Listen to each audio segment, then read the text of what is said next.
Alors ici, nous sommes à l'école primaire publique La Condamine. Alors nous sommes en 2004, mais vous voyez ici l'école telle qu'elle était en 1975 lors de sa construction.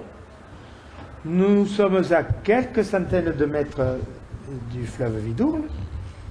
Et chaque année ou tous les 2 ans, il a tendance à sortir de son lit et se répandre sur les terrains voisins. Alors pour éviter que les classes ne soient inondées, on avait construit l'école sur ces pilotis et dessous, vous aviez des préaux.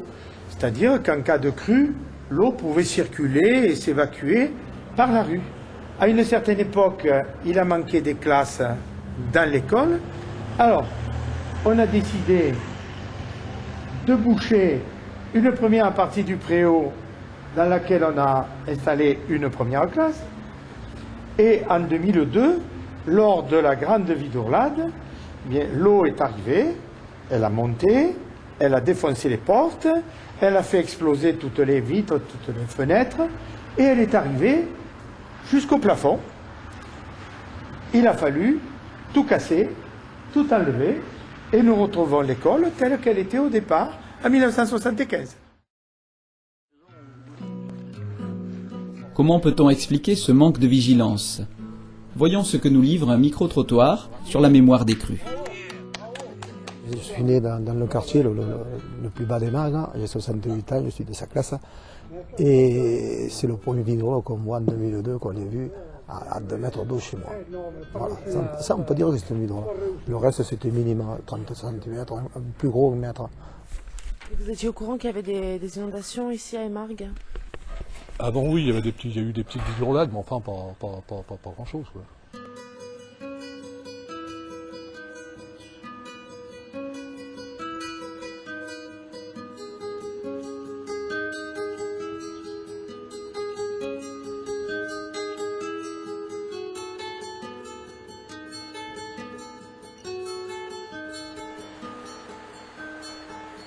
L'intervalle entre 2 inondations importantes est relativement long, puisqu'on peut parler de plusieurs décennies. Cet intervalle-là permet de ne plus penser à l'inondation, de plus y penser tout à fait comme on devrait, comme on y pense aujourd'hui.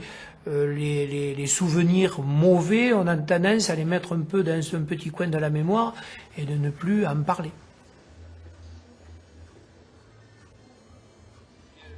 Ça se relâche parce que, comme toujours, vous savez, quand les choses ne se produisent pas toutes les années, après, on se dit, on oublie. Vous savez que les Français ont la mémoire courte, et donc on oublie. C'est dans tout pareil.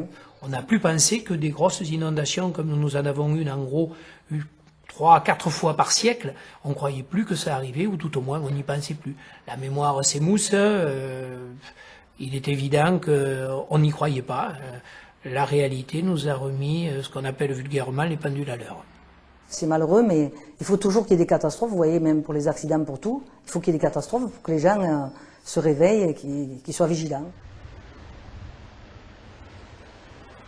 En France, depuis la Seconde Guerre mondiale, la population a fortement augmenté, en particulier dans les villes. Donc il a fallu construire rapidement des villes, donc il a fallu trouver des terrains pour assurer le développement économique, pour construire des usines, pour construire des lotissements et des habitations. Cette période, en plus, a correspondu à une absence de grandes catastrophes meurtrières. Il n'y a pas eu d'inondation très grave depuis les années 1950. Donc cela a favorisé l'oubli du risque. Donc les aménagements ont souvent été faits à la hâte et sans tenir compte du risque inondation.